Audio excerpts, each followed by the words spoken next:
He said it first. All right. So I'm Mike. I'm the vice president. I'll be running the meeting today. And today we have a special visitor coming to us from New Jersey, Sergio Cuan. He's going to tell us about his awesome trees and show us some progression stories and photos and some techniques and things that he's doing with his trees. So we're really excited about that. Sergio's won Best Deciduous Tree at the U.S. National Show in 2014. He's just got some fantastic trees, so we're really excited to have him. He's going to be doing a workshop on Thursday, so if you want, I think last I checked there are still maybe 2. Hi everybody, Sergio Cuan, and I'm going to have a presentation for you guys. As you've seen, the presentation roughly is divided into 3 sections. The first one is kind of a quick overview of my garden, and the second one I'm going to show you, and I promise, not a lot of words, only hopefully you'll agree, pretty pictures, so that hopefully everybody can stay awake. The middle section of the presentation is a selection of trees in my collection that and I'm going to show you progressions of what I've done to the trees to hopefully get them from point A to point B, and in the process elevate the quality of the material. And the last section, I am going to talk about grafting. So this is a presentation very heavy on deciduous. In fact, the whole thing is deciduous. So if you're a conifer guy, you should get a refund and go home, all right? So, but I am a big proponent of grafting, okay? Because I think that's a great technique in order to elevate the quality of your deciduous material. Anyway, so very quickly, before I dim the lights, I have a background in art and design. So the aesthetic aspect of bonsai, because of my background, helped me figure out sort of that part of it. The part that I had to struggle with, because I never started, I'm self-taught, is the garden part, the horticultural part of it. That is one area that I had to like really bang my head against the wall to kind of figure certain things out. But anyway, so absolutely, as I'm going to dial through the presentation, please feel free to ask me questions. I love questions, and if you guys don't have any questions for me before I start, I can dim the lights. I'm guessing that's it. Wow, this is pretty dark. Okay. With the front lights off and the back front lights on. Back lights on. Okay. Good. Yeah, that's better, right? Yeah. You guys can still wait that a little bit. Okay. All right. So, all right. Very quickly, this is an overview of my garden. All right. I have a garden that right where I live. It's not very big, but big enough, I would say, to have some larger trees in the garden. So, but by no means is like a very large garden. It's kind of like what I call a boutique garden. And I did not. The first piece that I built, and at that time I didn't know what to do, I had grass, and I built, being a deciduous guy, I knew that I needed a shaded sort of area, right? Especially for the small trees. And this is the first structure that I built, I would say probably 13 or 14 years ago.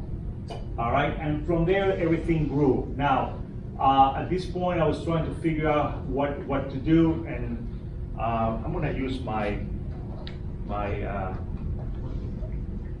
does this work? Let's see if it works. Yes, right here. I put some wood fabric there, but I wasn't sure what to do with this whole area. I thought, well, I'll keep the grass for now, etc. And you'll see in the next picture, in several pictures coming after this, you'll see how I just evolved the garden from here. So there's the same structure a few years later, and you can see, you'll have, I have better pictures to show you where I have the gravel. I replaced the grass with gravel, right? I love the seasonality aspect of deciduous trees. That's why, for me, I like conifers a lot, but deciduous, there's something about deciduous, how they change through the seasons, that really always tugs at my heart. I have mostly I would say beech and maples in my garden. I have experimented with linden, you'll see that later on, and I have oaks and some hornbeams, okay? All right. Here's another shot. You'll see this tree right here later on in the presentation. And you can see here how I replaced it, what was grass before, I replaced it with gravel. I used two different types of gravel and color, just to add a little variety and interest to the garden. Sergio, Yeah. are all the trees that you have, are they pretty much acclimated to your weather there? Oh, well, I would say yes, yeah. I'm in zone 6A, so I'm in northern New Jersey. I don't know what you guys are here, but I'm on zone 6A. I suspect you guys have a longer growing season than I do. We're in 6B, I believe. 6B, okay, so not too different from me. Okay, all right.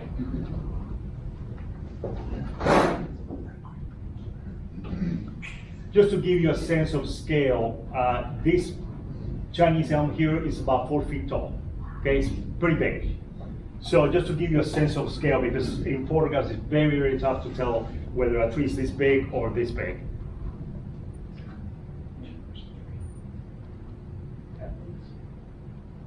I have some Japanese maples in the garden. Again, 4 feet tall, about 3 feet tall, that Japanese maple right here. So again, I've used a lot of natural materials to complement the trees, such as gravel and large stones in the center of the garden. I would consider this would be the focal area of the garden, main garden, yeah. I'm in the process right now, and I don't have photographs of that. I'm gonna expand the garden because I'm building a studio on the other side of the house. And between the garden and the studio, I'm going to join it with a path, a gravel path, and it's going to be also. I'm going to have single stands of bonsai along that path. So I'm excited about that, but that's probably for the next year or so. Do you use lighting? I do use some lighting. Yes, I do have some lighting. You cannot see it, but it's somewhere in here. Not a lot, but a little bit. I get a lot of sunlight. I always say it's a good problem to have because you can always shade your garden. The thing is, if you do have too much shade, that can give you a lot of issues later on trying to grow bonsai. Better to have too much light than not enough. Another view of the garden. Arakawa maple that you'll see in a second, Japanese beech forest, another little maple there, and I got another maple right here. I love maples, as you can see. A little juniper in the foreground. This is the back of the garden. I have a sort of a Japanese style fence, just to add a little bit of backdrop to the trees. I did not set out to create a Japanese garden per se. It's almost like a Western version of a Japanese garden. So there's some features there that are like very Japanese, but I did not intend to make a sort of like a replica of a Japanese garden. Only because I'm not Japanese, it would not seem, for me, it would not seem authentic if I tried to replicate a Japanese garden as, you know, it just didn't seem right for me. However, I do have things like this, a Japanese lantern. Oddly enough, that's not even Japanese, that came from Thailand. So there you have it. I love it because it's got a lot of age to it, but that came from Thailand, not from Japan. I do have water features. It adds kind of like an extra dimension to the garden by the shimmering water. I have perennial water lilies there as well. And you can see a rain chain here as well. Again, Japanese touches, but didn't really go all out in recreating a Japanese garden. Another one with water lilies. These look huge, but they're actually, the flowers themselves are like 1 inch white. There is like a miniature water lily. They're lovely. They're really quite beautiful.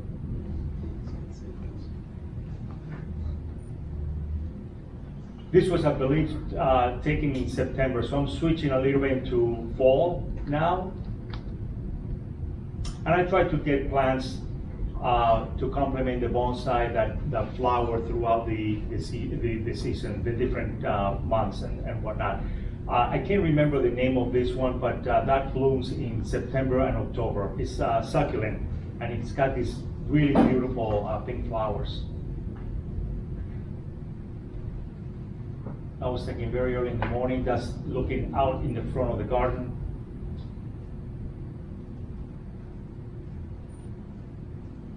And even at dusk, the colors of the trees seem to glow in the autumn. Another autumn view. That's looking west, I believe. And I have a little patch of moss in the garden just to kind of soften and complement again the garden itself. I felt like just having gravel could look a little bit sterile, so I wanted to soften that a little bit. That's that elm that I showed you guys earlier, and that's in fall. Another fall view, lots of color. Little showings of color there. That Arakawa, you'll see that in a second.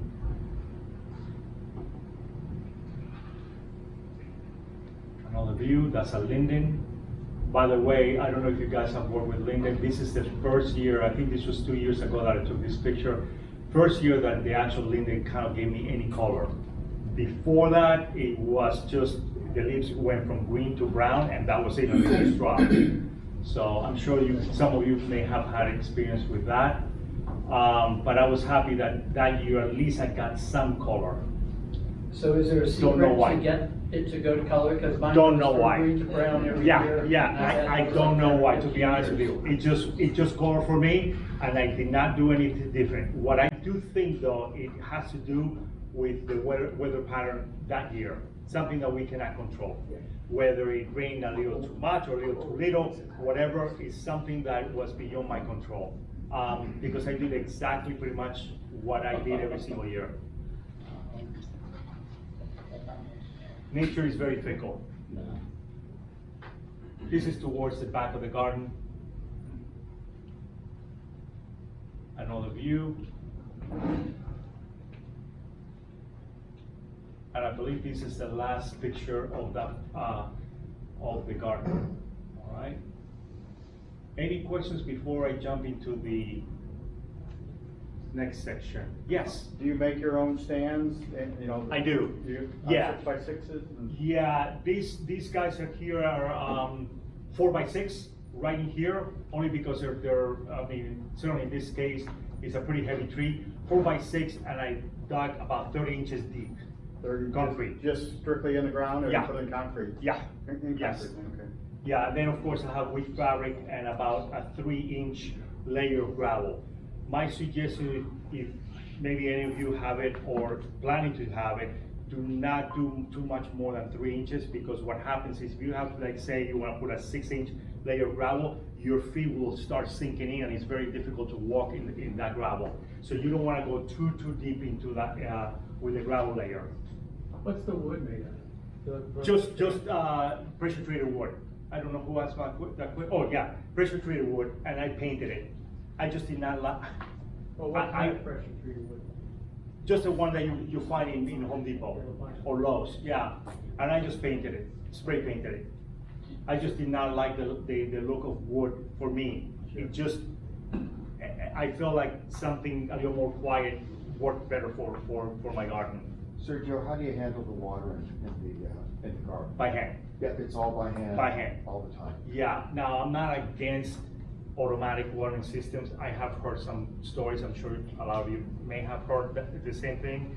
By hand, just because I have the luxury of doing that. If my life was a little bit different, I may consider something else. But right now, water by hand, yeah.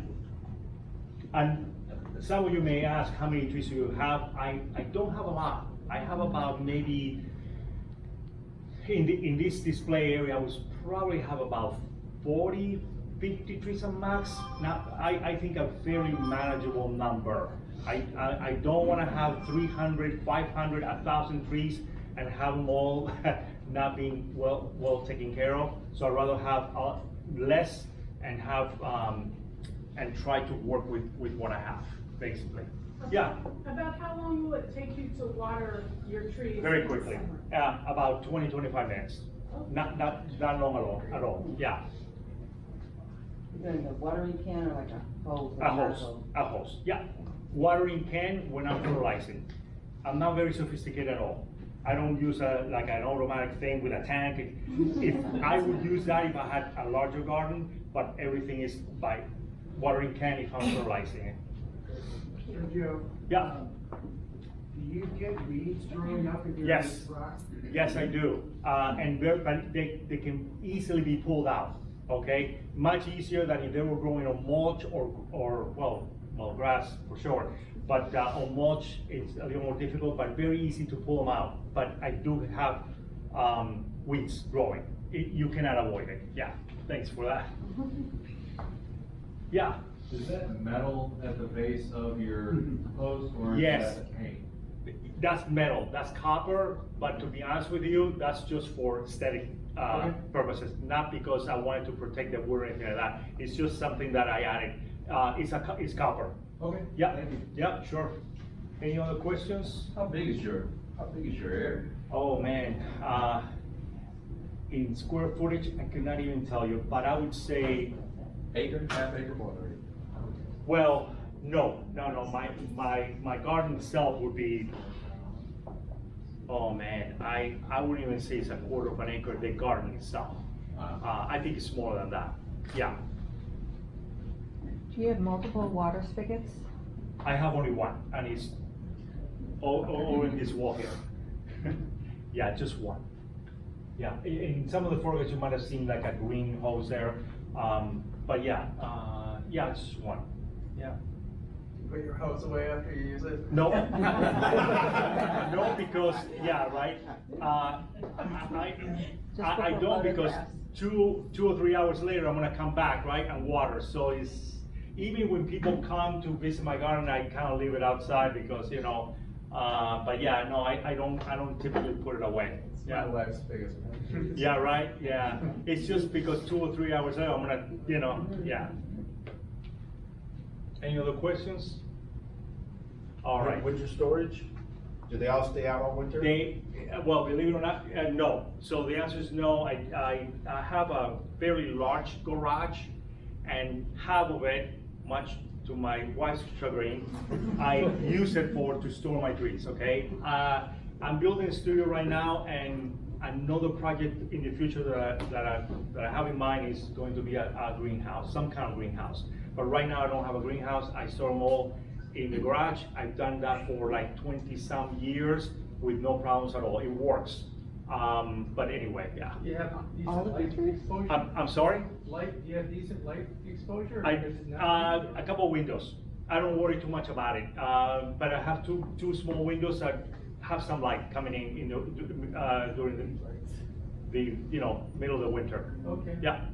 All of your trees fit in your garage? I'm sorry. All the trees fit in your garage or just some of them? Yes, except I leave some conifers outside all winter long. But the deciduous all fit in the garage somehow. Yeah. What's the lowest temperature in the garage during the winter? Yeah, that's a great question. Between 35, I try to keep it at 35 to 38, which I think is ideal. If you keep it at 40 degrees or above, your deciduous trees are gonna be fine, but then maybe late January or early February, you may be surprised and the trees may start pushing. So you gotta be a little bit careful. Make sure, in my opinion, if you could keep your trees at 35 degrees, would be ideal, of course. 55 and above would not be okay. I would not recommend that at all. That's not cold enough. No, no.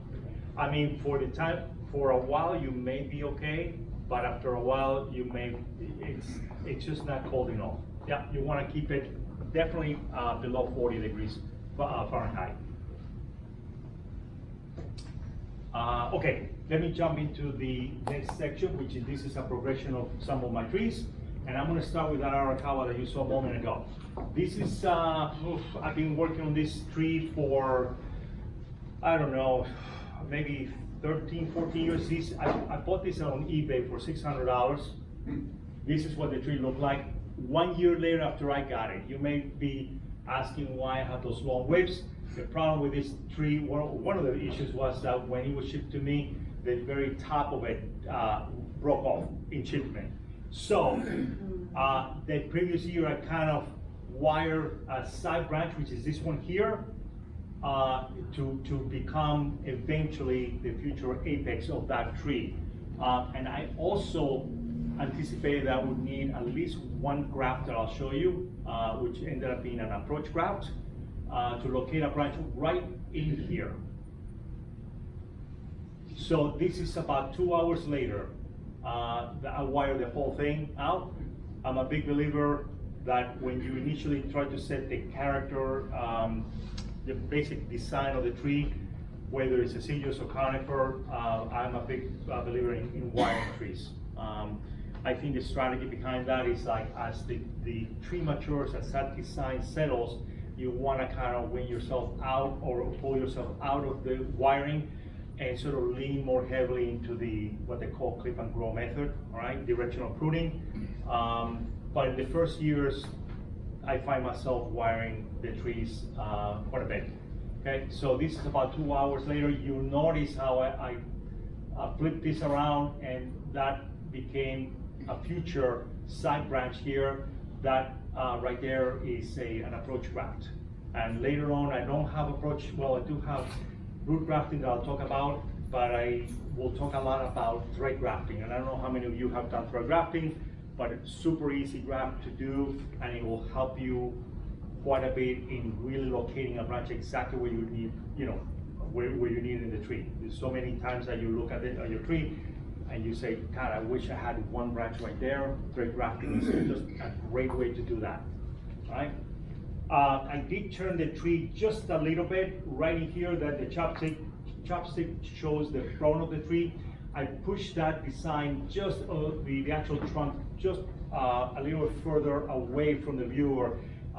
When you're designing a tree, the last thing that you want to do, especially for a twin trunk, is that you do not want those two trunks to be parallel to the viewer. It flattens out your image. So you want to kind of push one or the other to sort of attain a little more dimensionality to your design. And here's a close-up view of that approach graft.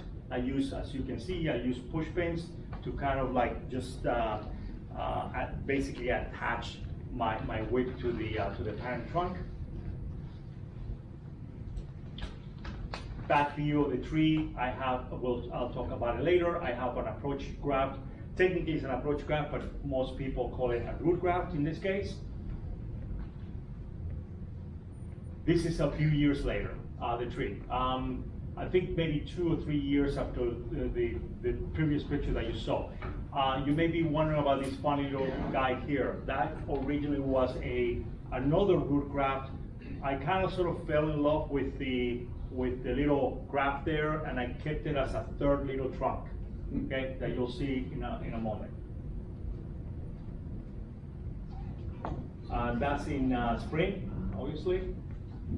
And now with a coir pot, which actually changed, I just changed the pot just a year ago, and you'll see that in a moment.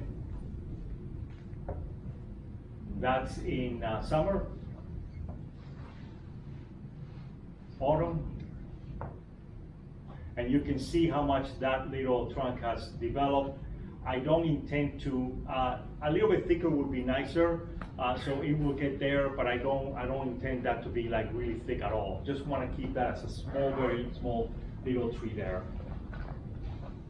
And here is the tree I believe this was taken just this past spring with, I don't know if you guys know now Tokutaki, which is Japanese American in the Pacific Northwest. He did this part for me, and that's what the tree looks like. Now remember, a few slides ago, that little skinny thing, this is that little branch that I turn upwards to create that apex. Okay?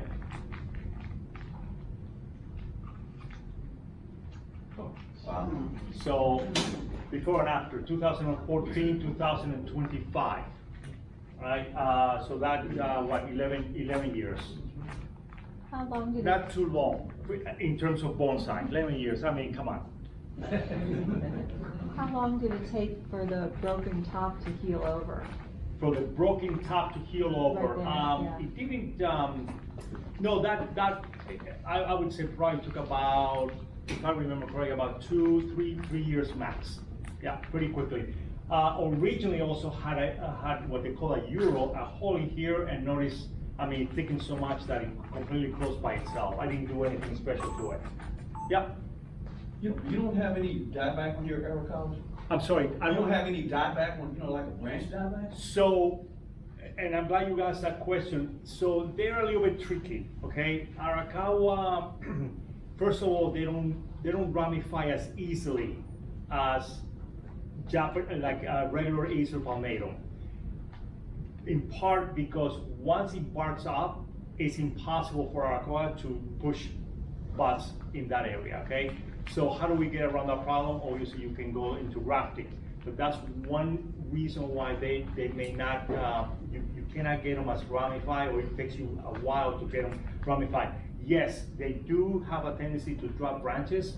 In my experience, I may lose little tweaks here and there. I haven't lost any major branch yet, cross your fingers.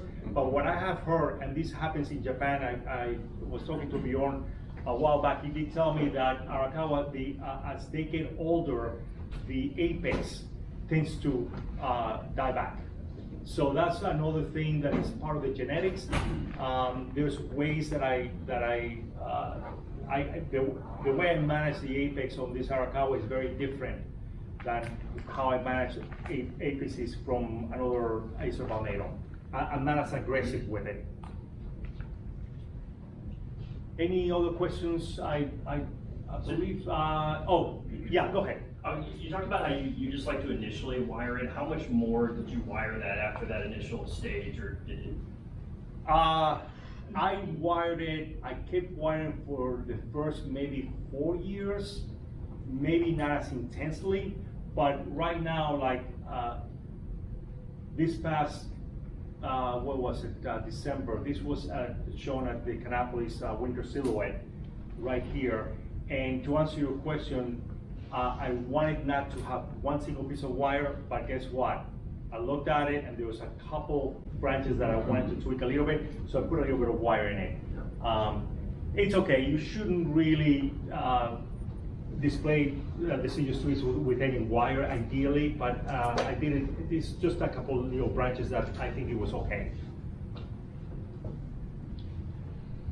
And this is a photograph that the great Joe Noga took at the show. That's his professional photograph that you know, he shared with all of us. So he's a fantastic bonsai artist and photographer. So kudos to him. And that's actually the most recent picture in spring. So that's yeah. Any more questions on this tree? Yeah. When you said you bought it on Amazon at that cost, eBay, yeah. It came broken. Yes. Was there any, did you get credit, or how does it work? Nah, you just out of luck? Good luck, man, yeah. Did you tell them, or you not even? I did, and so sorry, whatever. I don't believe that they did anything to me, so I had to figure out a way to fix it, yeah. Actually, it sort of was a good thing, and I'll tell you why. I enjoy the shift of sort of angle change here, because the original one was kind of going straight like this.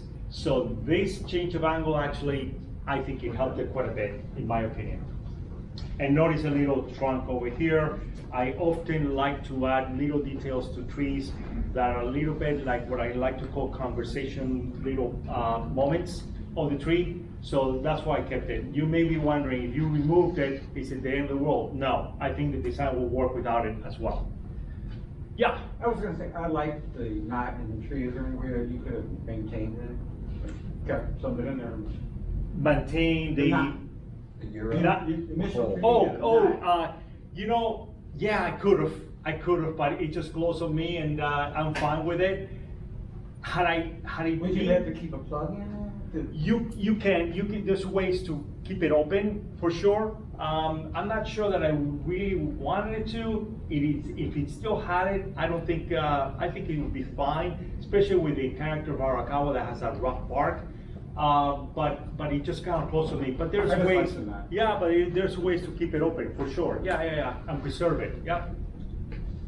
Yeah.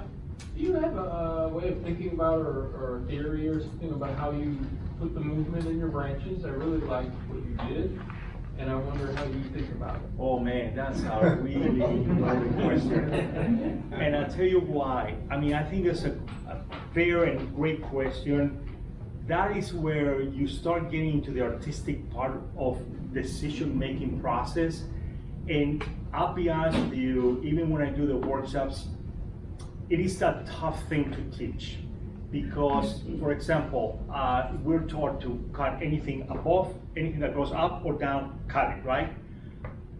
And I say, well, yes, but it depends. Sometimes you can use that to your advantage, but those are things that, you know, it's kind of like in the abstract, and sometimes it's very difficult to know exactly when do you do it, when you don't do it. But in general, again, and I'm sure a lot of you know, when you're building your ramification, you always want to, and this is true for conifers, you always want to divide into twos. You don't want to leave 3s and 4s in there, right? Mainly because in that point, if you have 3 or so 4s, in that point, you're gonna get that swelling, and you're not gonna get that fine detail of your ramification. So you always wanna be very careful about that. I always say that keeping deciduous trees, particularly when they're getting in a refinement stage, they're a ton of work. So be careful what you wish for, because they're a lot of work to maintain them at a fairly high level. But I don't think that I do anything. I mean, thank you for the comment. I try to when I wire my deciduous, I want them. There's a couple of things that I think of. I want to have length. I've seen some professionals where they design a tree, thick trunks, and then the branches are really kind of tight to the trunk. And that's kind of, for me, feels a little more conifer-like rather than deciduous. I look outside, I see these trees, deciduous trees with these elegant, longer branches, and that's what I try to capture. And certainly I think, again, if you can think of, when you're thinking of a branch, I think of a hand, basically. So when you're looking from the side, you don't want to see a straight line like this. You kind of want to move those fingers, those branches up and down to kind of get that natural and dimensional quality to your structure. So you don't want to design deciduous branches or pads, I would say, flat like this, like a line. So I try to get a lot of variety up and down with each of the branches. So I hope in a roundabout way I kind of answer that question, but it's a difficult one to answer for sure. Yeah. Where did you get the root graft from that became the third branch? Yes, great question. That came from the same tree, right? That had to be the same tree. Otherwise, potentially I could have gotten a different leaf color, maybe a slightly bit different leaf shape. So that came from the tree. That was an air layer that I got from the tree. Okay. All right, we're gonna move on. And in the process, I did do some root grafts, as you've seen, that really improved the nevari as well. Okay, Japanese beech. I absolutely love these trees, okay? This is a photograph that was taken back, I believe, in 2003 when it was imported from Japan. At that time, this was a real forest, meaning single trees in a pot. This was imported, I think, by Sergio Bonsai. And 2003, somehow it ended up at the Kenneth Collection. And somebody decided to put it on a slab, which you'll see in a moment. Doug Paul, owner of the Kenneth Collection, had a sale, maybe some of you were there, back in 2014, and he sold a section of his collection, basically. He sold it off to the public, and I was lucky enough to get this forest. And this photograph is of the same forest. At the time, and I'll show you in a moment, actually the trees started to fuse together. So in a way, technically, it didn't become a forest, it became a clump.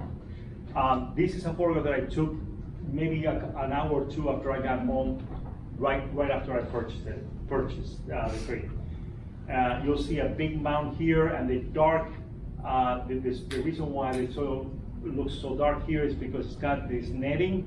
I suspect somebody put it there to prevent soil erosion, which again, eventually I removed, but you'll see that in a second.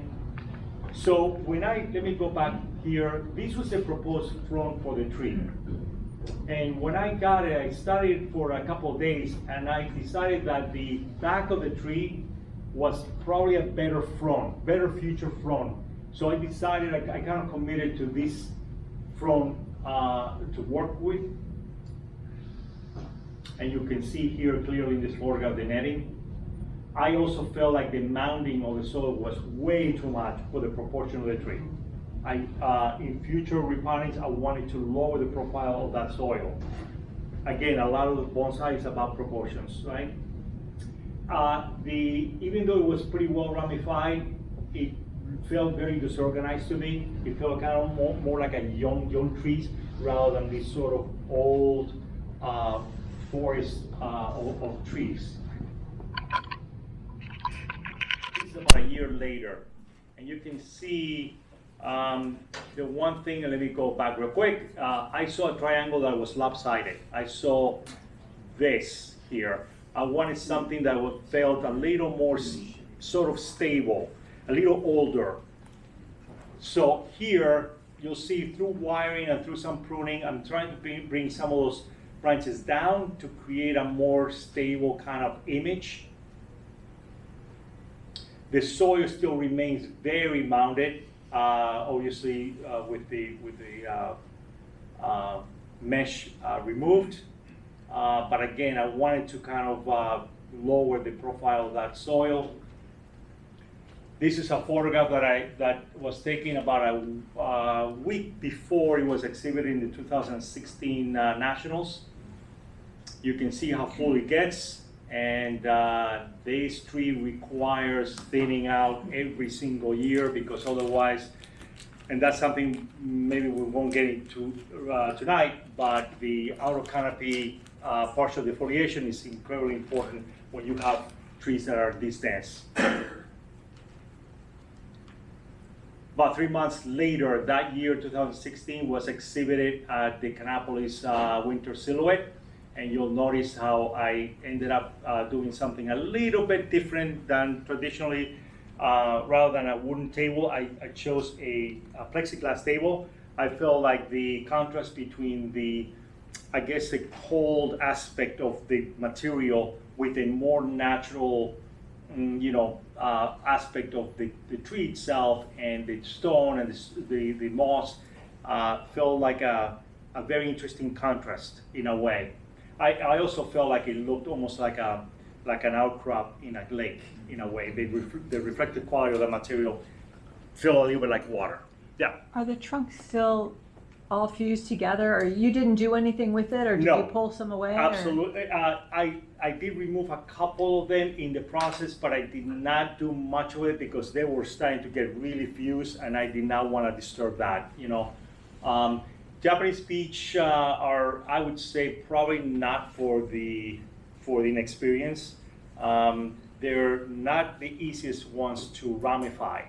I think if you like beech, I would say start with maybe European beech, easier to keep basically, and easier I think to ramify than Japanese beech. And they're fairly, I would say, somewhat delicate as well. From 2016, we're moving to 2020. You can see now that the triangular silhouette, it feels a little more stable. The soil profile is a lot lower. I think better proportions with the entire tree. This is the last image that I took this spring. So we jumped from 2020 to 2025. You need more than one person to reduce that soil level and cut away? I'm sorry, who's asking that question? Oh, do I need more than one person to? Yeah. No, you can do it. I did it by myself. I mean, the forest is about that big, but I was able to kind of like, yeah. I mean, I basically just took a saw and just cut the bottom off, basically. So that's 11 years. Okay. I'll look at the ramification. Before I jump in, I'll jump to the next one. Any questions on the beach? We're good? Okay. Linden. All right, this is I think this was taken in 2010. This tree came from Mirai, okay? And you can see here Mr. Ryan Neal with, I believe his name is Mitch Boatman, who helped Ryan Neal repot the linden that is right here. And when I saw it, Ryan was doing a live stream on this linden. When I saw it, I asked him if it was for sale. It was. I bought it. And this is what the tree looked like when I purchased it in 2018, I believe. When I saw the tree, I mean, it was a very about this big, and the trunk was maybe about 5 or 6 inches. I mean, it's pretty hefty tree, pretty powerful. One of the things that I saw was kind of this sort of like bar branch effect. And no doubt, let me be clear, no doubt that I think had Ryan kept this tree, he would have addressed that as well. But that's something that I needed to address pretty quickly. So just by mere wiring the tree, I was able to kind of move the branches up and down to avoid that sort of bar branching effect that it had, right? So that was maybe about 5 or 6 hours later, between these two pictures. And you typically wire in the fall and then remove in the spring? Great question. In the Northeast, and I know everybody's a little different on that, and that's a little bit of a hot topic, if you will. I do not wire in the autumn. I know that when I wire, and when I mean wire, I mean like, significant amount of wire. I don't mean like 1 or 2 branches. I think that's okay. Significant amount of wiring. I have seen really negative results for me. Dieback, branches dieback, etc., etc. So I wire starting like mid-February into very early spring. I know that, for example, Ryan Neal does his wiring in the autumn, works for him, and I think it may have to do with a little bit of climate change differences, But and I have other clients that had the same issue up in the Northeast, so I avoid heavy wiring in the fall. I do my structural pruning, however, in the fall. I do. So then you're taking your wire off in the spring as Yes. it's not on long, okay. Yes, it's not on long, especially with Japanese maples. 4 or 5 weeks, I have to remove it. Yeah, that's just part of it. Yes. One of the hallmarks of linden is these like red buds. Those are not flower buds; those are leaf buds in the winter, and it's quite beautiful. Also quite beautiful in the spring. This chartreuse green in the spring is quite beautiful, and they're edible too. The new leaves are edible. I never have eaten them, but they're edible. They eat them in Europe, but that, that's, those European guys.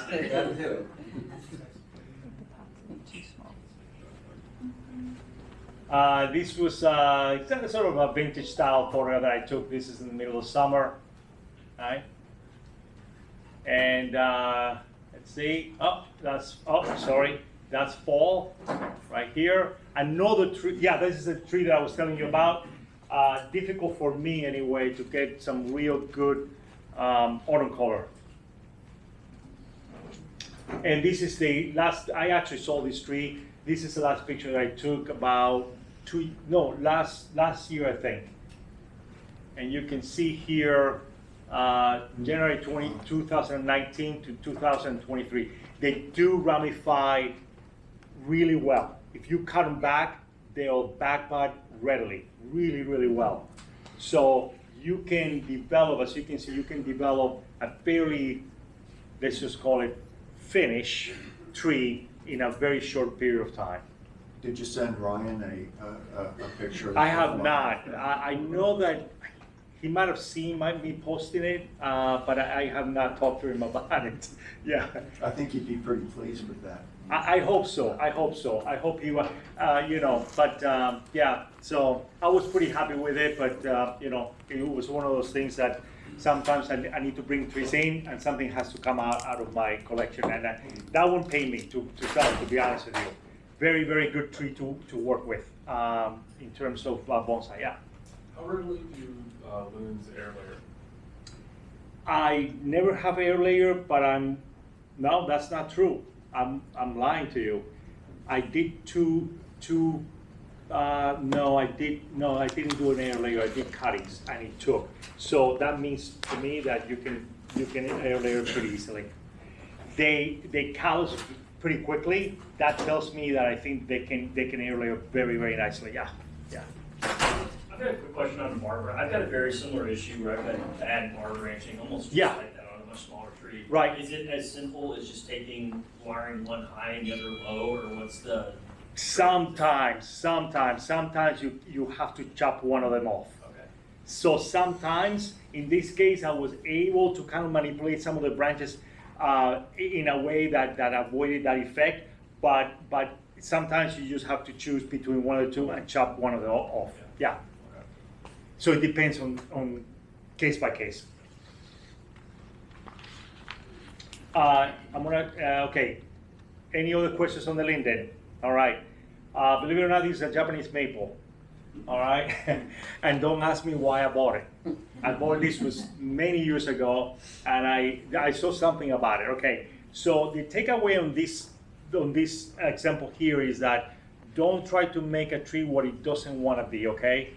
Just go with the tree. Let the tree tell you what it wants to be. And this was one of those cases. So this was the proposed front of the tree. And the reason for that is because, I'll show you in a second. So twin trunk, okay? And the back of it, which I made my new front, it was because it was hiding even uglier scars and a big chunky, it may be tough to see in the photograph, but a big sort of deadwood here, big piece of deadwood here, really large. And that's why the whoever had it before chose the other one as a front to hide all the flaws, if you will. But anyway, so I felt I want to make that my main feature for the tree. Okay. So the first order of business here was to repot the tree, and I got lucky. The reason for that is because that Nebari that you saw a moment ago, this here, was right here. And I found a better one when I repotted it. I got lucky. I didn't even know what I was going to get. So I got a better one here. Now, it helped the tree because it needed a little bit of lift, right? It needed a little bit, because before it just looked very squatty, almost like it had no neck. And here it gave it a little bit of lift, which I think it helped. So this was after the repotting. And here is after the carving, okay? So I made the hole even bigger. So if you have heard ever Walter Powell talking about it, he says, make your make your scars even bigger and uglier. So that means that you need to commit to it, which I did, and I said this is going to be a main feature for the tree. All right, clearly this tree will never be a classic Japanese maple. It was like somebody never told this maple that it was a maple. It thinks that it's an oak or something like that, right? So it's like you're a maple, but anyway. And I did a rough styling on the top, right? This is a detail of the carving. You can see here, I did treat it with wood hardener because the wood was just really falling apart. And I did paint it. I did paint the scar because, as you guys know, when you carve, you have that bright wood, fresh wood. So in order to kind of tone it down a little bit, I did paint it with ink.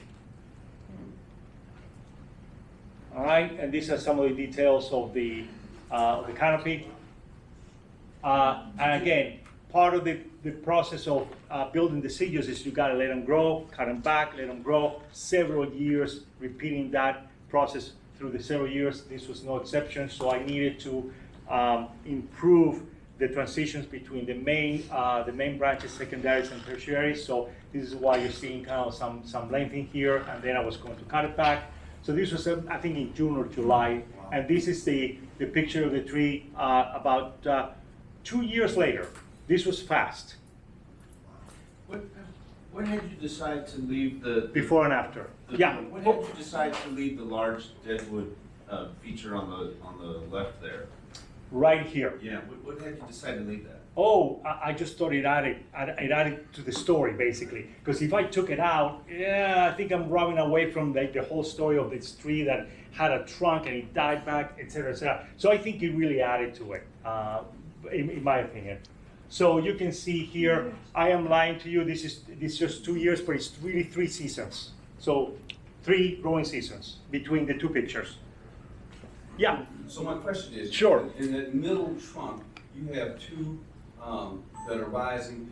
We are always taught to do the one apex thing. So what made you decide to? Oh yeah, that's a good question. So I avoid that. I avoid the single. If you look at trees, for the most part in nature, the top of it, a lot of the branches come up and they work together to create that apical region. It's usually never this one single one there. That's a little more for like alpine type of conifer style kind of things. But for deciduous, usually I almost picture the apex of a tree. If you took a broom style bonsai and just plop it on top of a deciduous bonsai, basically. That's kind of what they are. So that's a great question, and I try to avoid that single line. I usually work with several branches to create that apical region. And then after that, I sold this tree. But anyway, yes, the pot is not a final pot. The pot was just for growing out purposes, etc. And by no means I'm telling you guys, oh, this is a finish, ready to be shown. Not at all. I would have to go back and work on the top, shorten some of the internodes, etc., etc. So you need a lot of refinement, but not too bad for 3 seasons. Yeah. What do you use for ink, and do you need to worry about like poisoning the tree? Sumi ink. Sumi ink, and it's totally fine. Yeah, yeah. Any questions? Nope. Okay, we want to move on. Okay. All right. So most people think of this as a deciduous. It's actually a conifer. This is a ball cypress. And I got this in December of 2016, what I call a Charlie Brown tree. All right. I bought it. I bought it at the Winter Silhouette, and one reason why I bought it, and you cannot see in the photo that I took, it had a really nice flare already. According to the grower, I think he grew it from a cutting, I believe. So anyway, ball cypress, and I bought it. I wasn't sure what I wanted to do with it, but I did like the base, which again you cannot see in this photograph. And what I did with the tree, as you can see, is informal upright. The only thing that I added that is maybe a little bit different is I added a second apex here. That's the only thing. Can it work without it? Yes, it could, but I wanted to add that extra sort of conversational detail into the thing. Now, when I did it, I felt okay about it, but I did kind of sort of fell out of love with it, and I wanted something more from the street, so I decided to create a whipping style bonsai.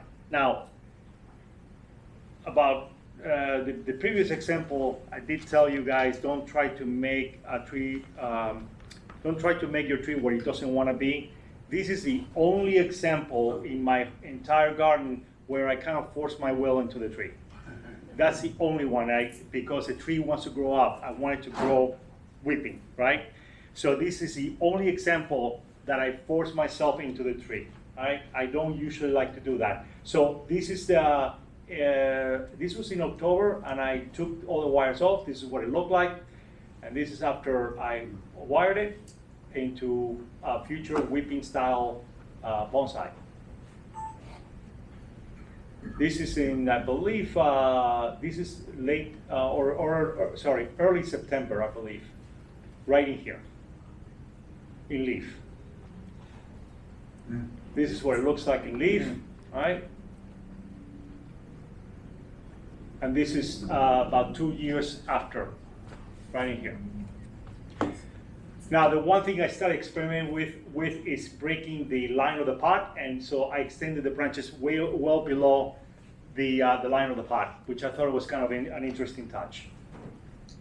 I kept the only part that I kept from the original design was the second apex that I still developing to this day. A little detail. The only drawback to the whipping styles is that they will always have to be wired, okay?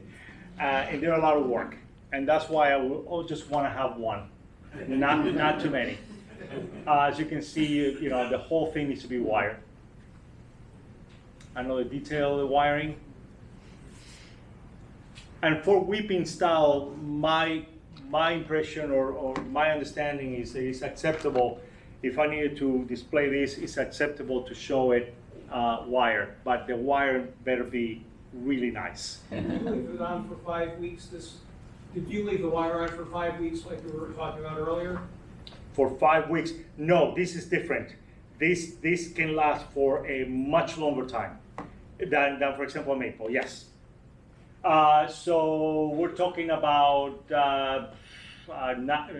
8 years? Something like that, 9 years. Yeah, 9 years between the two pictures. All right.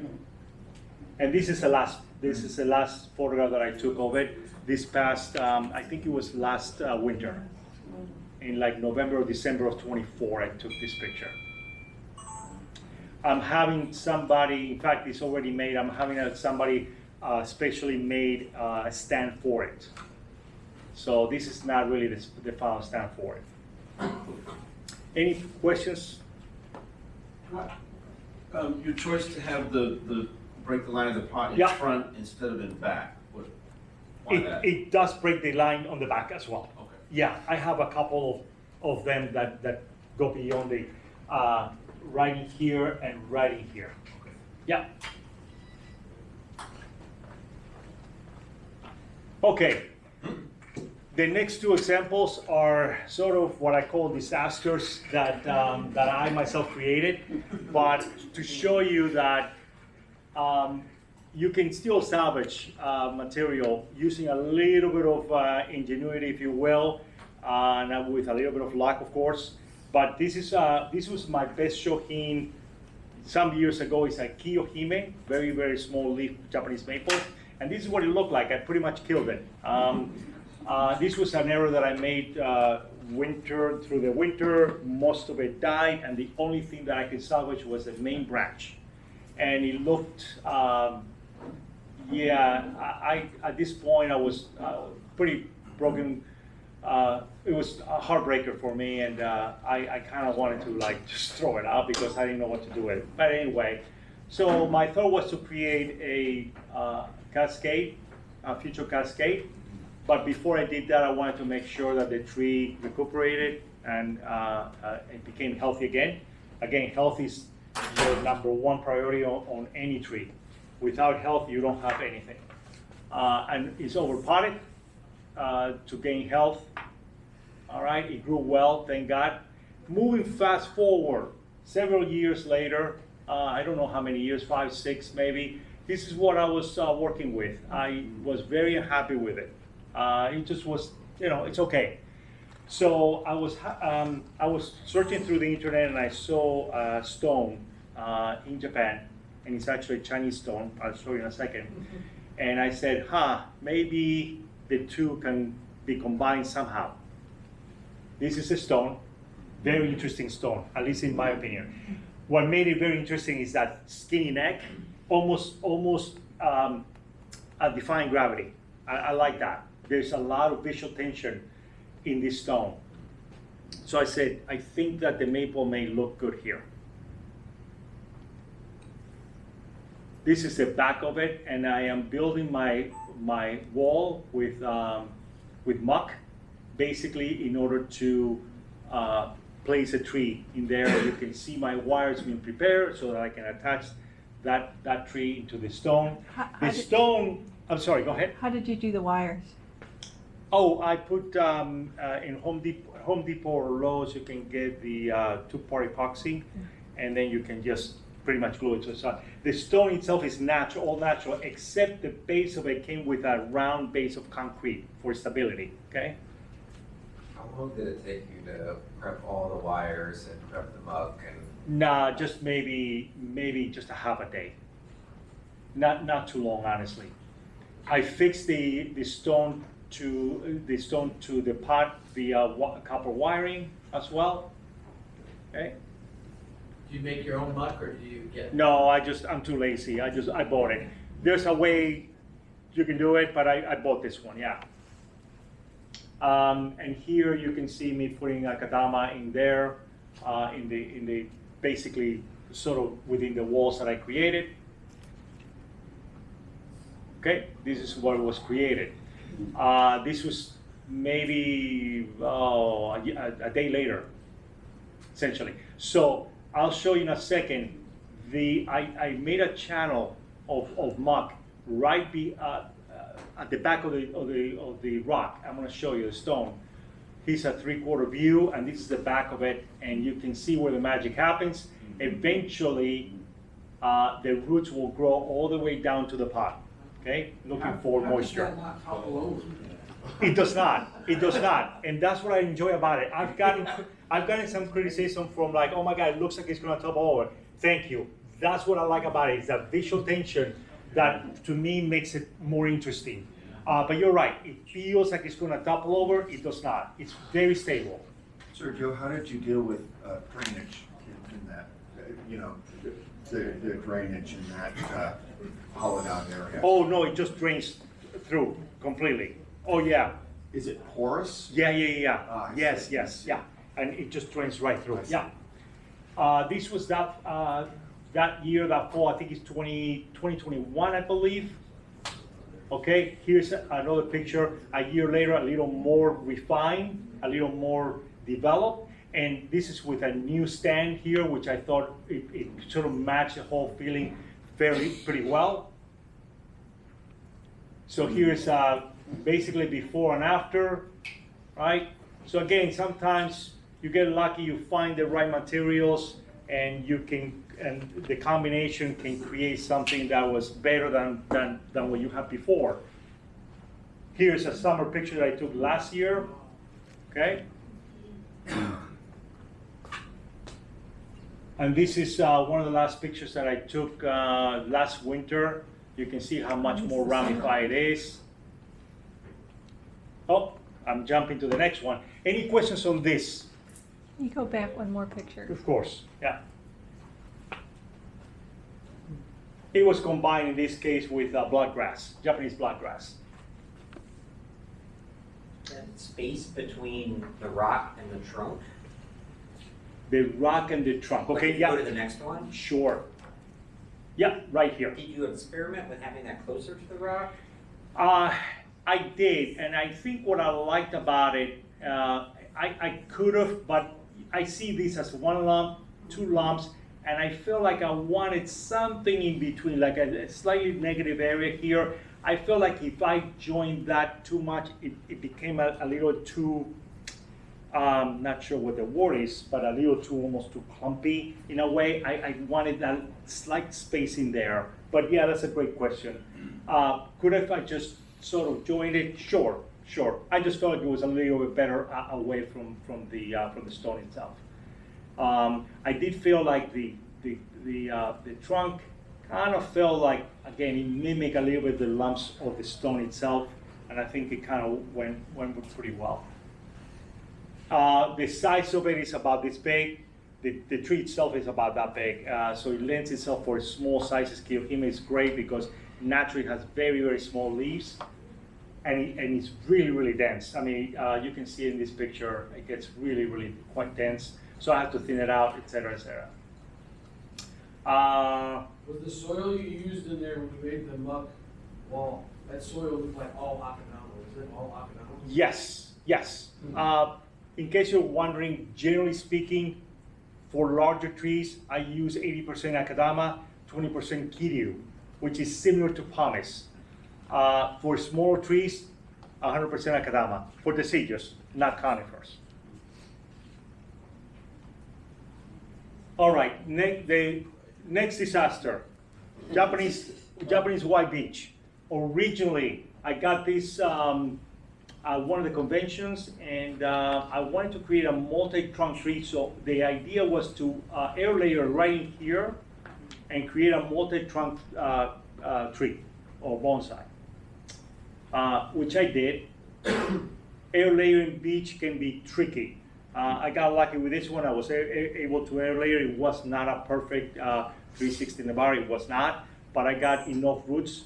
As you can see here, it was doing pretty well until the main trunk died back. All right. Now, I don't know why. I suspect that there probably was not enough roots to sustain that, and as the tree was shutting down that year, going to autumn, I could see the main trunk completely dying. Luckily enough, all the side branches survived. So at least I had that, but it didn't look like much, as you can see.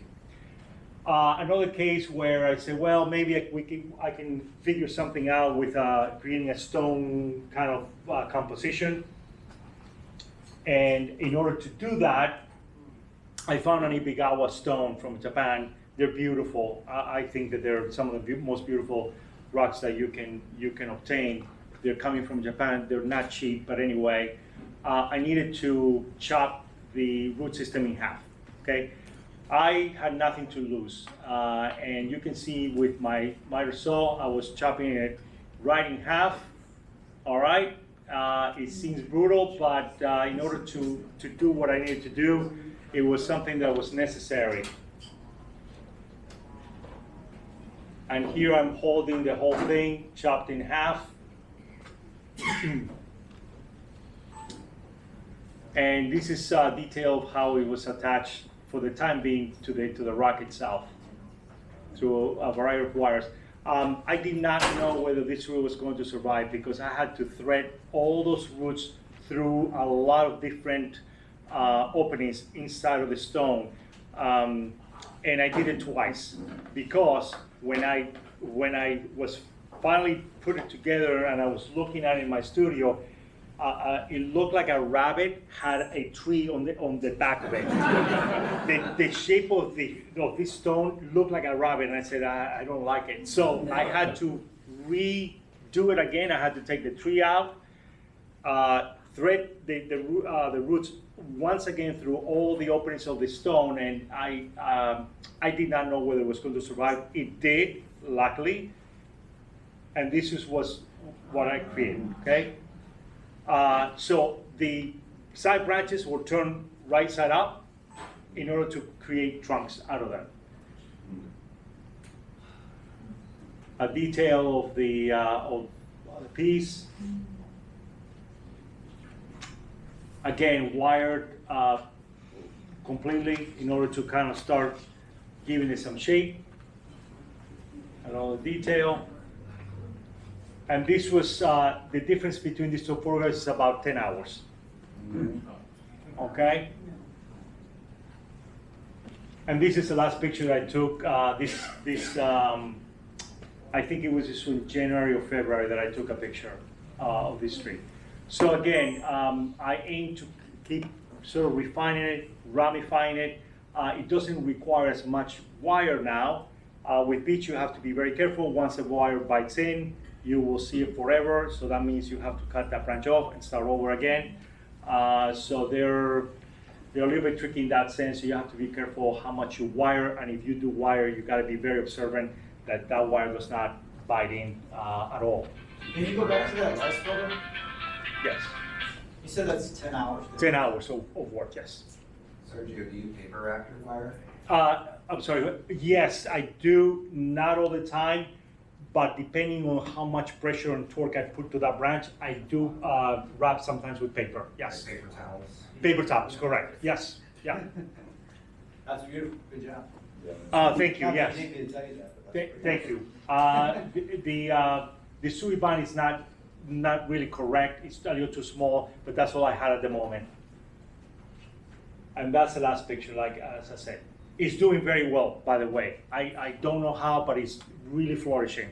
I mean, I had to cut it back. I just cut it back about a week and a half ago, and it's doing well, so I'm really happy with it. So yeah, that stone, somehow if you turn it one way or the other, it looks like a rabbit. Don't ask me how, but yeah. Will you ever have to cut back the root system on that plant? So what I'm going to do is, it's a great question. I at this point, I cannot take the tree out. I will kill it. So what I'm gonna do, I haven't done it yet, but I think next year I am gonna take chunks of the soil out and replace it with new. Now, interesting enough, some folks have told me that trees that are planted on slabs or stones, they never repot them because the roots themselves, they air layer themselves as they're coming out of the soil.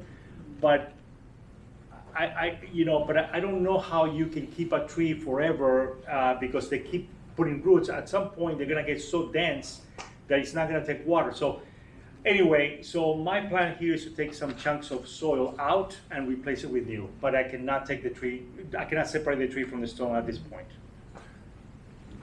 There was a question, yes? Would you need to cut back the roots then when you take the soil? Yeah, for sure. For sure, I'll have to see what cut them all. Yep, for sure. Okay, that's the end of this middle section, and then I'm gonna get into case studies, which again mainly deal with grafting. Okay, so once again, no more questions on this.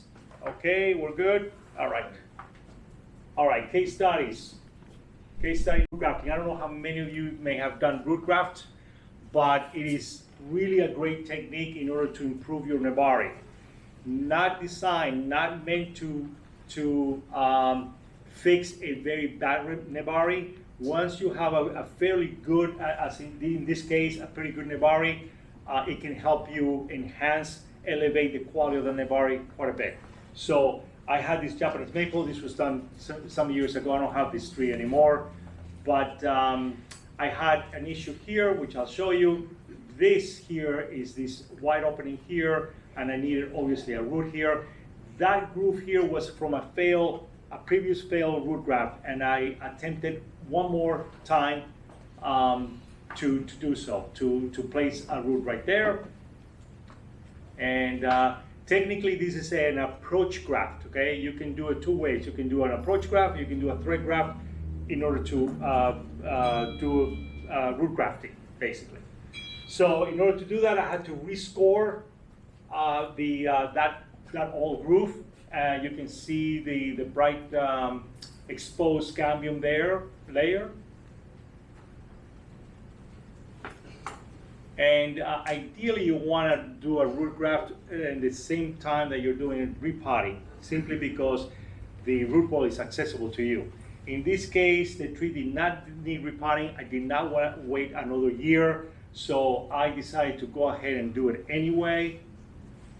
So how do you do it? I cut a sort of a pie shape out of the soil, just cut it through with a small saw. In order to, again, for the roots of the grafted seedling to be placed in that area right there. And here's a close-up of the seedling. You can see the tap root that I am going to use as part of the main root that is going to, again, be part of that nebari, that surface root. Part of the key, it's pretty critical that when you do root grafting or any kind of grafting, you want to make sure that the fit is pretty tight. So that groove and basically the width of the groove and the thickness of the seedling needs to match pretty exact. All right, after that you can even see how I crush a little bit of the bark of the seedling. That's a good fit right in there in that groove. My suggestion when you're doing a root graft, you want to go in about at least 75% the thickness of your seedling that you're grafting, if not 100% in. Otherwise, if you do 75% or less, in my experience, it probably the tree will reject the graft. So you don't score the bark on that seedling Yes, at that point? yes, I do. That's a great question. So I do score. I do scratch it lightly, okay, to expose the cambium. And I use, in this case, I used. There's a thing called I think grafting nails that work great. In this case, I use a push pin. The one thing I want to mention to you guys is that in this case, I drove the push pin through the parent plant, not through the seedling, because the seedling was fairly thin. I did not want to create more damage than I needed to. If you're working with a thicker seedling, you may be able to get away with driving that nail right through the center of the seedling. But in this case, I did it through the plant, through the parent plant itself, and the lip of the push pin was the one that held the seedling in place. After that, I put cut paste, and you can see here the root, surface root that is going to become part of my nebari. All right, here's the whole thing done, and you may wonder why I wired it. In some cases, in this case, I should say, the tree is gets very dense in the summer. So if I were to leave that seedling inside of the canopy, it would probably die because it's not getting enough light or air. So I needed to wire it out and away from the canopy of the parent plants. And that's the only reason why I wired it. And here it is, completely finished, right? And this is 2 years later, right in here. Okay? You can see a little scar there. That's not a problem. That will close. And root grafting can become addicting because we can say, can you put another one here? Can you put another one here? And the answer is yes. But you can see how it can improve your nebari quite a bit, okay? What did you use for the whip? Was it from the tree? Or? Another good question. So for root grafting, I would say, and opinions vary on this. For root grafting, I would say you can get a Japanese maple seedling, and you can graft it onto your maple. That's okay, I think, because I would argue that by the time that root matures, very difficult to tell the difference in sort of the bark or the quality. I think it's almost impossible. Now, different, and I'll show you guys when you do thread grafting, that's a different story. But for this, you can get just Japanese maple seedling, and you can graft it into your other maple. Okay, one thing that I failed to do in the process of photographing this was that once you verify that the canyons have fused together, you do not want to make a flush cut right away. You want to cut and leave just a short stump, maybe less than 1/4 of an inch, and let it die back naturally. This is another photograph that I took of a trident. you can see, I mean, you can visually confirm how the canvas have fused together. It's very clear. And I cut it and I left just a short stump. Let it die back and then you can make your flush cut. So again, just for safety, you do not want to say, oh, okay, my graft took, let me just make a nice finished cut. You don't want to do that.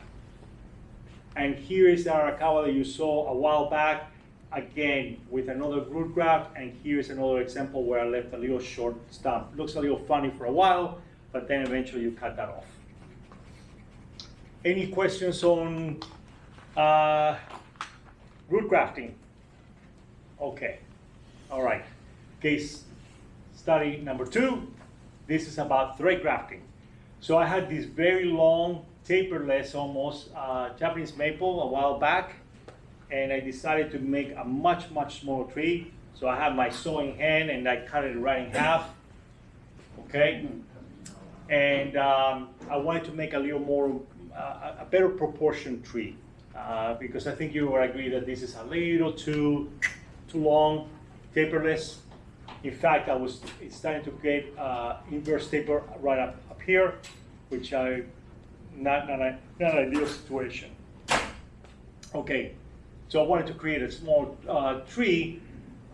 In this case, I had an apex here, but I wanted this trunk to have the apex on the other side. So I decided to thread graft. How many of you, I'm just curious, how many of you have done thread grafting? Oh, a lot, quite a bit of you, okay. You guys have been successful with thread grafting? Yeah, okay. Very, very easy. Very easy graft to do. Because if you think about it, I'll show you, you don't leave the tree any kind of option but to fuse together, unless of course the whip dies or the tree dies or whatever, but very, very easy, as opposed to approach graft, where you're approach grafting a whip or a cutting or whatever. That is a little trickier. In my experience, it can either reject it, or sometimes if it takes the exit point where that branch comes out, it's a little funky if you do not do it correctly. So I think thread grafting gives you much better results. Anyway, so very quickly, for those of you that have not done it, thread grafting is exactly that. You're gonna thread graft a whip, a cutting or something through a branch or through a trunk. You have to drill a hole. One thing to keep in mind, when you drill a hole in a thread graft, you do not want to come through the entry section, as I like to call it. You want to come through the exit point, because two things. If you drill, right, you're going to blow out the wood on the other side, not a good thing. Second thing is, you're going to be guessing. You're going to be drilling, and the drill bit is going to be, you want to pinpoint exactly where that branch is. That's why you have to come in through the exit point, okay? So I'm drilling my hole here. Let me see. No, this is the wrong one, okay? And I'm making a couple of little sort of, Shims. yes, thank you, of wood. I'll show you why. All right, is to, once you thread it through, okay, you put the shim inside. Many times I use toothpicks, and the reason for that is to make sure that that whole thing holds tight together, does not move. If it wiggles, if it moves, it's bound to fail, or it's bound to take a long time to take, okay? After that, another thing I want to point out is, once you thread it through, this is an opportunity to locate the first set of butts, hopefully horizontal, not vertical, okay? Horizontal butts closer to the trunk. That's one opportunity that because again, you want ideally ramification closer to the trunk, you don't want it away from the trunk. Did you scarify or do anything to the whip in the section that was? No, in this case, you do not, unlike the previous one where you did the thread graft, the root graft, I did have to scratch the surface of the seedling. In this case, you do not, you can skip that step altogether. You do not have to scratch the whip. In this case, it's a whip from the same tree. You can take a cutting from the same tree. You do not want to take a cutting from another and thread graft it, because you'll end up potentially with a Frankenstein tree. You'll have different autumn color, leaf shape, all that stuff. So you're not, because there's a Canadian guy that experimenting with a single trunk, and he had Shishigashira, Kotohime, and it ended up being just like a bag of Skittles. It's kind of fun to experiment with, but I don't think aesthetically, I don't think you're gonna do well in an exhibition with that. So you want a cohesive design ideally. You want a cohesive one to tell one story. Anyway, so back to your question, no, you do not have to scratch it. Okay, and here it is cut flush, all right, and the edge of it cleaned up a little bit with a grafting knife. All right, and then wire. You kind of want to wire in the angle, sort of the angle that you want that future branch to go into, whether it's down, horizontal, or up. And here it is, right in here, just what I show you, right in here. Okay, everything else is wired. And here's a new tree. Now it's not finished. I have to address this ugly spot right here. But I am happier with the overall proportions of this tree than where I was. And do I have a before and after? I do not have a before and after of that tree being this, like, I think it was about 3 feet tall. Now it's like much more compact and more powerful tree. Here's an example. Somebody asked me about paper covering. I think Mike, you asked me about covering wire with paper with paper towels, and here's an example of that. And keeping with the whole theme of thread grafting, I have heard that you cannot thread graft through an old wound. Yes, you can. As long as you're drilling through live tissue, you can do a thread graft. Here it is with my drill on an old wound. Now, the beautiful thing about, again, thread grafting is like, notice how long this branch is. I mean, that's not really, especially for us, this tree was about that big. For that size, I definitely wanted to locate a branch right in here and potentially cut the rest of it off. This was just way too long without no branching closer to the trunk. So I'm drilling through, and from one thread graft, you can create another thread graft. You can kind of chain link it, no problem. This was a thread graft here that I used, produced a couple of long whips. So in turn, I threaded through another branch. Sergio, can you thread graft seedlings, or do you have to use a whip? No, you can do a seedling, but it has to come from the same tree. Same tree. So yes. Yeah. Because otherwise, again, you want the same leaf quality, same color in autumn, all that stuff. Otherwise, you're gonna get an autumn color that maybe most of the tree is red and that branch is yellow. For me, doesn't cut it personally, but yeah. Now, you may ask, when do I know when to cut it? Usually, a good sign is this was the entry section of it that was cut off, and this is the exit. Notice how much thicker the exit point is than the entry. Usually doubles in diameter. In a Japanese maple, you can probably complete a thread graft within maybe 7 to 8 weeks. Not much longer than that. Maybe sometimes it takes a little bit longer, that's fine, but fairly quickly. And notice how I located the first set of, the first node closer to the trunk, and it bifurcated right in here, okay? And again, much like I show you with the root graft, I left a little short stump here to die back naturally. Okay, notice the difference here. This was the entry section of the thread graft, and here is the exit. So notice how much thicker it becomes. Now, I forgot to tell you, the entry section of that whip, whatever grows before the exit, just rub it off, cut it off. You want all that energy to go into the exit portion of that whip, okay? that will expedite how quickly the cambium are gonna fuse. So quick question, when you Yeah. took the one where you took the one whip and you threaded it through two branches, once you get them set, would you cut that in half? Like cut it, the entry section to the front part in half? Okay, Yeah, let me would try would to cut follow that you. All right. there. Cut So- it here? Yeah. Yes, and I can maybe, if I wanted to, I can use this as a future branch, right? I can cut it here, I have a node there, and maybe I can just develop that as a branch. Yes. Yeah. So, Now, if you do a double whip. Yes. Graft through there, will you also get thickening at both sites, you can get thickening on both sides. the exit? So you're saying, let me try to follow you. You're saying thickening here Yeah, and in here. yeah. Correct. Yes, however, in this case, if I'm trying to remember, because this was some years ago, I think I kept this node, developing this node as a future branch. That node, I cut it off, whatever was growing, just to try to direct a little more energy into this. So, and eventually did thicken more this portion than here, okay?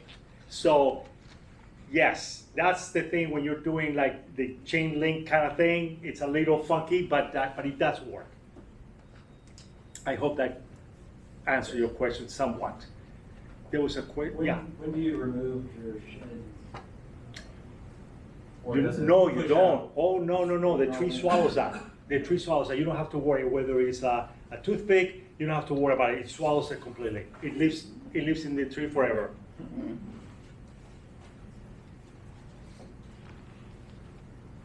Now, I'm going to show you this picture. It's kind of funky. I have heard that it is impossible for the tree to reverse the flow on so this was a thread graft right in here. This is my exit. Notice how much thicker it is than the entry point. Now, I have heard that it's impossible for the tree to reverse its flow and keep that section alive, the entry section, once it's cut off. I'm showing you in this picture that it is absolutely possible for the tree to reverse its flow and keep that entry section that you cut off alive. Now, can I use it? No, I mean, because it's weird, because everything is growing this way. So, but I wanted to show you that it was fascinating to me how it really was able to reverse its flow. It is possible, okay?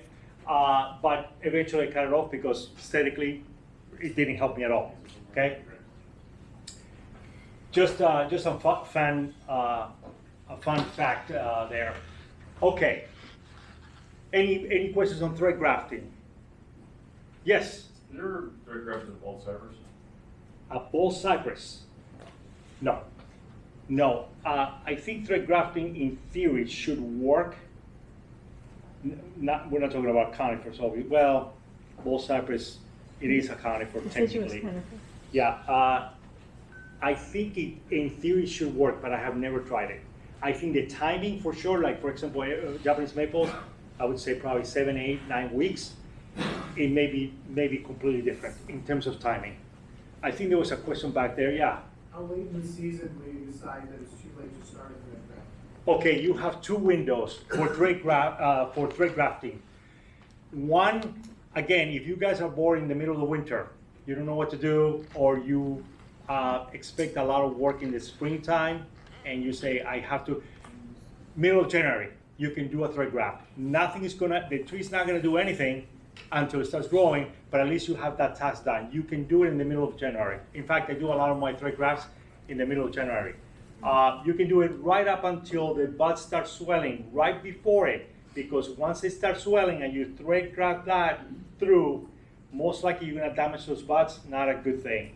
Second window is, and I've seen that, I've done it one time, not my ideal time, but you can in June, July, your timing here may be a little different than mine in New Jersey.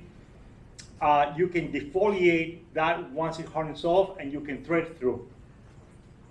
Okay, that sometimes you may complete that on a Japanese maple by the fall, but at that time you may see yourself going into the following spring if you do it at that time. But that's a second window you can do it. my preferred or ideal timing, but it is possible to do it.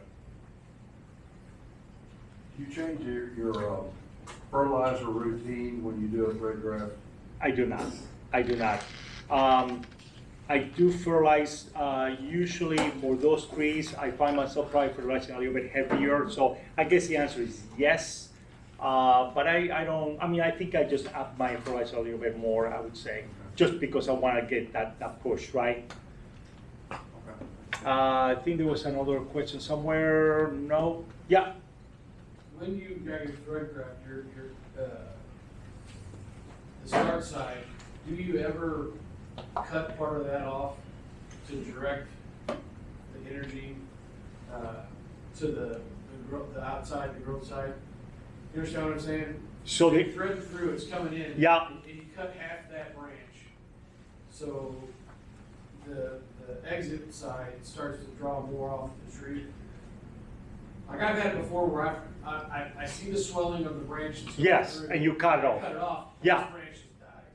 That's because you probably did a little bit too soon. Okay, you might have done it a little bit too soon, so it couldn't sustain itself. It wasn't fused together. So again, just wait a little bit more if you're not sure, but probably because you cut it a little bit too soon. Yes. What's the timing again on fusing? Again, I don't hold me to it, but my experience on a straight isopomatum, I'm not talking about fancy cultivars, straight isopomatums, I would say probably 8 weeks, more or less. What's the downside risk of leaving it attached for too long? So you say Yes. 7 to 8 weeks, but if you go 12, what's the downside risk? What? Yeah, so you may get, I think because it's being fed, okay, from the entry section and the branch that it's fused on, you may get a really big swelling. Okay. So just a little bit of a watch out there, okay? Too much is too much. So you may want to just, yeah. Okay, thank you. Yep. Okay, I think that this is the last one, guys. And how many of you have heard about peg grafting? And this is not for the faint of heart. No. So it's not as much as I say thread grafting, really easy. Peg graft, different. So peg graft essentially is how do you take a branch that may have taken you 5, 10, 15 years in development. Trees develop, right, as they evolve many times, not many times, sometimes. You may say, if this tree will look better without this branch, but this branch is so developed, it's like, oh my God, so you cut it off and you throw it out. There's a way that you can repurpose a branch. It's a way that you can take that branch, cut it off from that, from the tree itself and relocate it to another area of the tree itself. So how do you do that? What is the process of doing that? So I'm going to show you, hopefully pretty quickly, how it's done. We're not going to pay attention to this. This is a thread graft that I have. This is always a multi-trunk Japanese maple, very, very large tree. And I wanted to, the red arrow indicates the location of where I needed a branch. And this part here, the green section, is a portion of this branch I was going to cut off and basically regraft it on this area here, okay? Now, the advantage of doing this is that, yes, I could have just thread grafted and waited 5, 7, 8 years, but the advantage of doing this is because you're getting already a fairly developed branch. Didn't quite work the way I wanted, but I'll show you guys. All right. So this is spring of, I can't remember, 2020. Again, don't pay attention to this, but pay attention to that.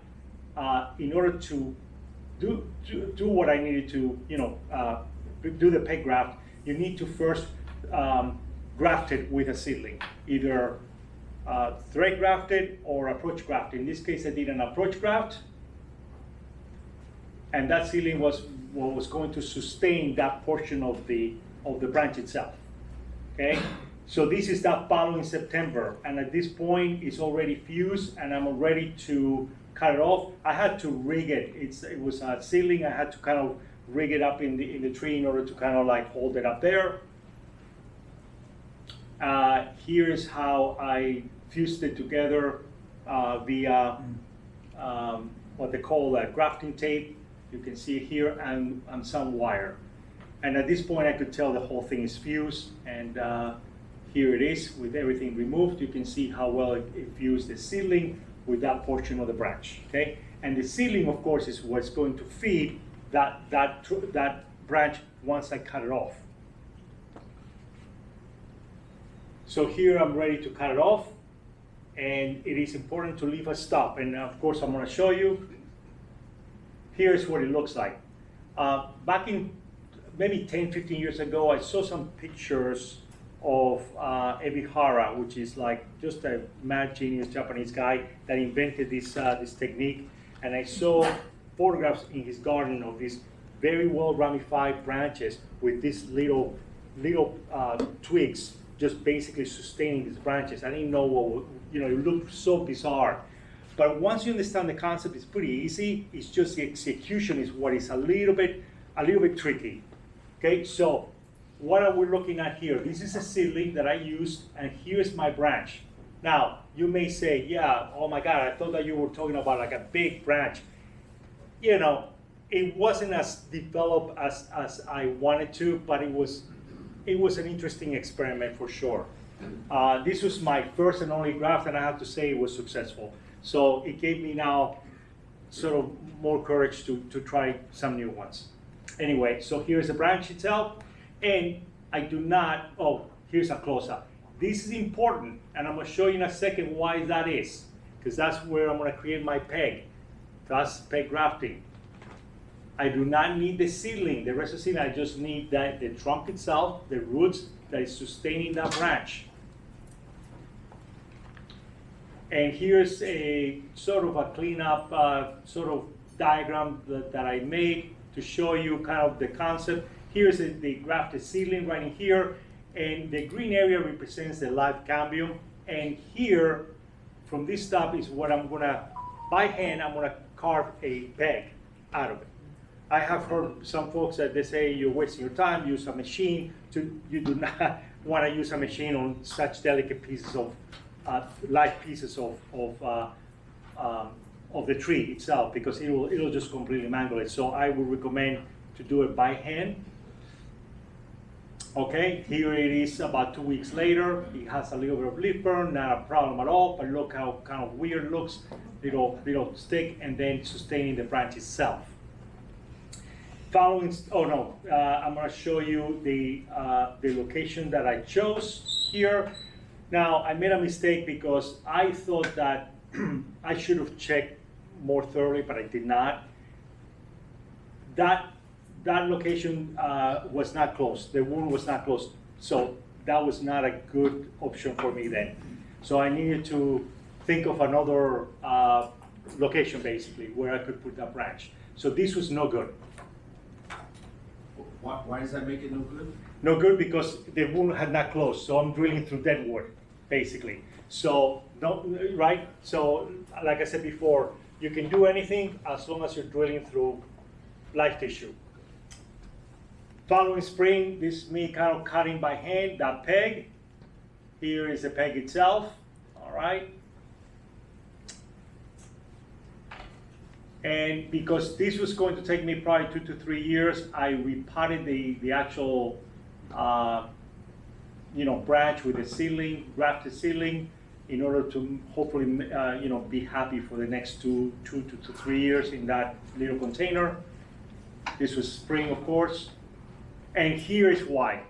That on the initial location, notice how the cambium is rolling over, but that central piece, it was dead wood. So it was not close, not a good location for what I wanted to do. So I needed to choose plan B, which was on the other side of that main trunk. And this is the one, this is where I'm gonna drill my hole. I had to remove these little branches out of the way, as you will see. That's the hole. Now the hole, as you can imagine, has to be pretty much exact, the same caliper, the same sort of thickness basically as your peg, okay? And it's gotta be pretty deep enough in order for you to insert that peg in there. I'm not sure if this was necessary, but I used a high-end or a quality wood glue in order to put it into the hole itself, just for a little more structural integrity, if you will. And here's the whole thing. I mean, I had to like make sure that it was just really well secured to the main trunk itself. It could, not move. And you can see, again, inserted all the way, and the edge of that's live tissue, was up against live tissue of the main trunk itself. Here's a close-up of it. Now, because I needed to change the location of it, I found I had no choice but to cut that branch even shorter, right in here. So in essence, I mean, it was almost like you asked, was it worth it? It was, in the sense that the experiment was worth it for me. In terms of like at face value, was like, I might as well just have thread graft that, honestly. But anyway, we live and learn, Anyway, what can you do? And here it is, again, when I got this tree, that trunk did not have any branches, and again, my task was basically, start locating branches, basically placing branches where I need them in that trunk. Here is that thread graft that you saw before, that was removed, cut, and that already took. And here is my peg graft. Now, in order to sort of, and I'm sorry, I got this little screen thingy here, somehow made it into the photograph. But anyway, in order to kind of wean the branch itself from the seedling, and then kind of lean more into feeding off of the main trunk, I started making little notches on the actual seedling itself. I didn't want to just cut it off completely. That's what I was talking about in the thread graft earlier. Ah, okay. Yeah, okay, gotcha. And then 2 months later, I made another notch right in here. Notice how thin that thing is getting. And another 3 months, well, I didn't photograph actually, in another month or so, I made another cutting. I left this sort of very thin channel feeding that, but now I was able to see that the actual branch itself was kind of starting to fuse and started feeding off of the main trunk itself. And here is the grafted branch completely. I thought originally that it was going to be somehow structurally compromised, but this thing is really solid in there, which I was happy to. And here's what the tree's looking now. Okay, there is the peg graft taken there, right? And of course I'm building now my apex, etc., etc. So the tree's coming along. It's okay. Yeah, no worries. And I think that's it, folks. Before I go, any questions on the peg graft? When you drill the hole, does the depth of it have to be exact to the peg? Not really, but as long as it kind of takes the whole peg itself, the whole length of the peg, that's what. If you go a little deeper and the peg is a little shorter, it's fine. It's fine, but you don't want to go. You certainly do not want the peg to be away, right? To come out. You know what I'm saying? Yeah. So to clarify, how long between when you inserted the peg and when you cut off completely? Yes. So 2 years. 2 years. 3 years because I had to first, graft the seedling, etc. So 3 year. I am sure that there's people in Japan or elsewhere that are probably doing it faster. That's okay. But for me, it took me 3 years. Maybe my second one will be a little bit quicker. Yeah. No more questions on the peg graft? Yeah. You use wood glue to put the peg inside the tree? Yeah, I don't, to be honest with you, I don't know whether it's absolutely necessary. I just added because I wanted more structural integrity to that point, but I don't know that, I have never seen anybody using glue. But I used it, it didn't hurt any. I felt like it could help me, if anything. Yeah, and again, now this tree actually is in a nice coir pot, and it's looking quite nice actually. And if you guys want to just visit me, that's my website, m5bonsaiworks.com. And again, thank you very, very much, guys, for staying awake.